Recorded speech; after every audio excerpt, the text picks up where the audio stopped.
जाती है।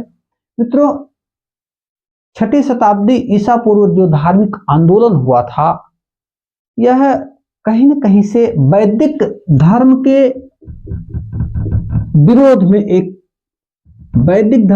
में एक व्यापक आंदोलन था। साथियों, आपको बताना चाहेंगे कि वैदिक धर्म में इतने भयानक तरीके के कर्मकांड हो गए थे, जिसे करने के लिए आम व्यक्ति को, आम जनमानस को, इस कर्मकांडों को करने के लिए मित्रों न तो धन थे, न ही उतने उनके समझ के परे थे, और न ही इनकी जो वैदिक धर्म की भाषा थी या संस्कृत थी, जो आम जनमानस की भाषा से अलग थी। संस्कृत क्लिष्ट भाषा थी, टफ भाषा थी। तो एक 6ठी शताब्दी ईसा पूर्व धार्मिक आंदोलन जो हुआ था साथियों, आइए हम थोड़ा सा इसी आंदोलन के बारे में इस क्लास में समझे। मित्रों, आपको बताना चाहेंगे कि वह एक ऐसा समय था जब पूरे विश्व में एक धार्मिक आंदोलन की लहर थी। इसमें जो है चीन में कन्फ्यूशियस धर्म की उत्पत्ति उसमें हुई थी, ईरान में जरथुस्त्र धर्म की उत्पत्ति हुई थी, यूनान में पाइथागोरस धर्म की उत्पत्ति थी। ये वैश्विक लेवल के धर्म के उत्पत्ति के जो है मुख्य कुछ घटनाएं थी। उसी की कड़ी में भारत में भी साथियों वैदिक धर्म के विरोध में एक व्यापक आंदोलन हुआ, और उसी आंदोलन में वैदिक धर्म में जो कर्मकांड थे आम जनमानस के समझ के परे थे।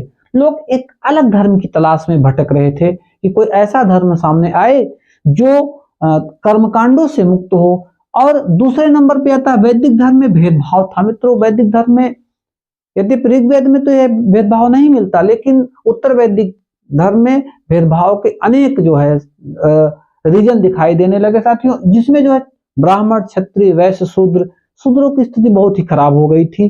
शूद्रों को जो है उपनयन संस्कार नहीं होता था, कहीं न कहीं से शूद्रों को शामिल नहीं किया जाता धार्मिक कर्मकांडों में। शूद्र अपने धर्म की तलाश में थे। शूद्र एक ऐसे धर्म की तलाश में थे जो उनको अपने में समाहित करे। मित्रों, ऐसी स्थिति में महात्मा बुद्ध, महावीर स्वामी जैसे लोग खड़े थे शूद्रों का स्वागत करने के लिए। आसाम भाषा में, पाली और प्राकृत भाषा में जो है इनका प्रचार हुआ जैन और बौद्ध धर्म का। तो लोगों को ये बातें समझ में आई, लोग तुरंत मुड़ पड़े, लोकप्रियता हो गई इन धर्मों की। आगे चर्चा करें। कृषक वर्ग की उत्पत्ति। साथियों, वैदिक धर्म में इतना व्यापक पैमाने पे यज्ञ हुआ करते थे। यज्ञ में साथियों फसलों और यहाँ तक कि अन्नों को और पशुओं को भी काट के डाला जाने लगा, उनकी बलि दी जाने लगी। इससे कहीं ना कहीं से कृषि व्यवस्था जो है प्रभावित हुई और कृषकों में असंतोष था। और ऐसी स्थिति में कृषक भी चाह रहे थे एक ऐसे धर्म को जिसमें ज्यादातर पशु बलि न हो या हवन की ज्यादा प्रयोग न हो।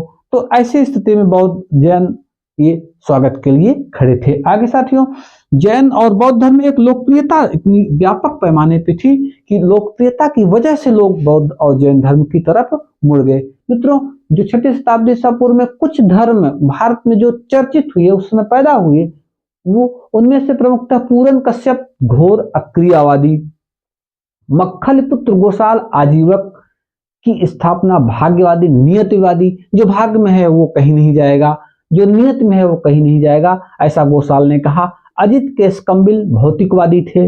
भौतिकवादी का मतलब बिल्कुल लग्जूरियस जी आप जिए। इनका एक अलग दर्शन था। इसी में जो है चार्वाक दर्शन का, जो चार्वाक दर्शन की चर्चा होती है, चार्वाक दर्शन भी इसी में था साथियों। और बौद्ध धर्म और जैन धर्म संजय वेल संदेहवादी या अनिश्चयवादी, ये ऐसे तमाम बहुत ढेर सारे कुल 62 संप्रदायों की चर्चा मिलती है साथियों। कितने कुल 62 संप्रदायों की चर्चा मिलते, इनमें से ये कुछ विशेष चर्चित थे।